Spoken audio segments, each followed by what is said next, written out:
Para po kasi ang ganda-ganda ng report nyo.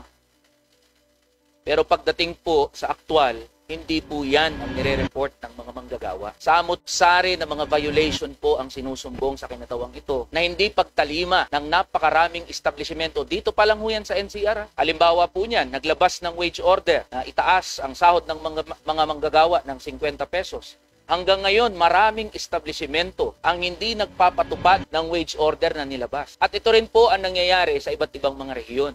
Bagamat nire-report po ng inyong ahensya na compliant, mataas ang compliance rates, ay libo-libo, daan-libo na mga manggagawa ang nagsusumbong na hindi nila natatanggap yung mga basic labor rights nila.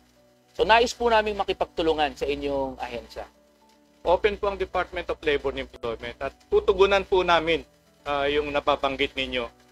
Hindi po naman namin sugarcoat po yung report. Pwede pong i-validate yun batay po sa aming performance. So nagko-commit po ang Department of Labor and Employment na pwede po nating puntahan mismo yung mga kumpanya na hindi compliant sa ating labor standards. Pwede po bigyan nyo po kami ng listahan. Tara na, kamanggagawa.